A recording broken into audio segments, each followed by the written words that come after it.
जय श्री कृष्ण दोस्तों, white point channel में आप सबका सादर अभिनंदन। मैं अतुल वर्मा आज भागवत गीता के तीसरे अध्याय के 31 से 43 श्लोकों का आसान वर्णन आप तक लाया हूँ। कृपया ध्यान से श्रवण करें। राधे राधे।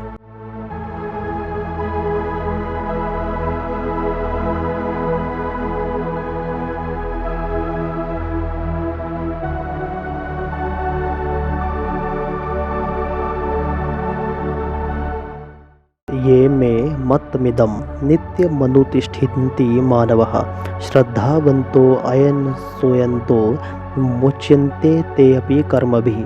जो कोई मनुष्य दोष दृष्टि से रहित और श्रद्धा युक्त होकर मेरे इस मत का सदा अनुसरण करते हैं, वे भी संपूर्ण कर्मों से छूट जाते हैं। ये त्वेतभ्य सूयन्तो नानुतिष्ठन्ति मे मतम् सर्वज्ञानी विमूढ़ास्तानि विद्धि नष्टान चेतसः। परंतु जो मनुष्य मुझ में दोष रोपण करते हुए मेरे इस मत के अनुसार नहीं चलते हैं, उन मूर्खों को तो संपूर्ण ज्ञानों में मोहित और नष्ट हुए ही समझ। सदृशं चेष्टते स्वस्याः प्रकृतिर्ज्ञानवानपि प्रकृतिं यान्ति भूतानि निग्रहः किं करिष्यति।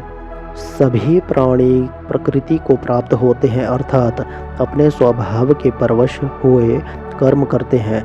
ज्ञानवान भी अपनी प्रकृति के अनुसार चेष्टा करता है, फिर इसमें किसी का हठ क्या करेगा। इंद्रिय सेन्द्रिय यस्यार्थे राग द्वेषौ व्यवस्थितौ तयोर्न वशमागच्छेतौ हास्य परिपंथिनौ। इंद्रिय के अर्थ में अर्थात प्रत्येक इंद्रिय के विषय में राग और द्वेष छिपे हुए स्थित हैं।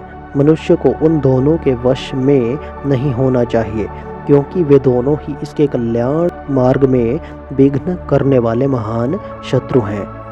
शर्यान स्वधर्मो विगुणः परम धर्मा त्वसन्नुतिष्ठितात् स्वधर्मे निधनम श्रेयः परम धर्मो भयावह।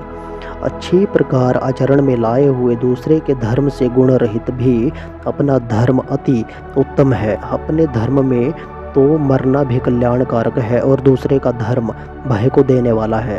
अर्जुन उवाच अथ केन प्रयुक्तोऽयं पापं चरति पुरुषः अनिच्छन्नपि वार्ष्णे बलादिव नियोजितः। अर्जुन बोले, हे कृष्ण, तो फिर यह मनुष्य स्वयं न चाहता हुआ भी बलात् लगाए हुए की भांति किससे प्रेरित होकर पाप का आचरण करता है। श्री भगवान उवाच काम एष क्रोध एष रजो गुण संद्विभवः महाशनो महां पापा विद्येन मिहि वैरिणम। श्री भगवान बोले, रजोगुण से उत्पन्न हुआ यह काम ही क्रोध है। यह बहुत खाने वाला अर्थात भोगों से कभी ना अघाने वाला और बड़ा पापी है। इसको ही तो इस विषय में वैरी जान। धूमे न व्रियते वहिनी अर्थार्दर्शे मलेन च यथोलबेनावृतो गर्भस्थना तेने दमावृतम। जिस प्रकार धुएं से अग्नि और मैल से दर्पण ढक जाता है तथा जिस प्रकार ज़ेर से गर्भ ढका रहता है, वैसे ही उस काम के द्वारा यह ज्ञान ढका रहता है। आवृतम ज्ञान में तेन ज्ञानिनो नित्य वैरिणा काम रूपेण कौन्तेय दुष्पूरेणा नलेन च।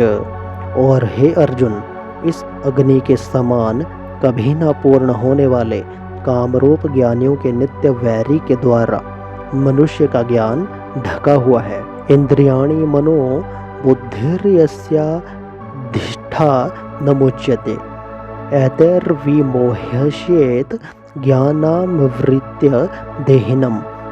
इंद्रिय, मन और बुद्धि ये सब इसके वासस्थान कहे जाते हैं। यह काम इन मन, बुद्धि और इंद्रियों के द्वारा ही ज्ञान को आच्छादित करके जीवात्मा को मोहित करता है। तस्मा त्वमिन्द्रियाण्यादौ नियम्य भरतवर्ष पापमानं प्रजहि ह्येनं ज्ञान विज्ञानाशनम। इसलिए हे अर्जुन, तो पहले इंद्रियों को वश में करके इस ज्ञान और विज्ञान का नाश करने वाले महान पापी काम को अवश्य ही बलपूर्वक मार डाल। इंद्रियाणि पराण्याहुरि निन्द्रियेभ्यः परं मनः, मनस्तु परा बुद्धिर्यो बुद्धे परस्तु सः। इंद्रियों को स्थूल शरीर से पर यानी श्रेष्ठ, बलवान और सूक्ष्म कहते हैं। इन इंद्रियों से पर मन है, मन से भी पर बुद्धि है, और जो बुद्धि से भी अत्यंत पर है वह आत्मा है। एवं बुद्धेः परम बुद्धत्वा संत भ्यात्मा न मात्मनः, जहि शत्रुम महाबाहो कामरूपम दुरासदन। इस प्रकार बुद्धि से पर अर्थात सूक्ष्म, बलवान और अत्यंत श्रेष्ठ आत्मा को जानकर और बुद्धि के द्वारा मन को वश में करके, हे महाबाहो, तू इस कामरूप दुर्जय शत्रु को मार डाल।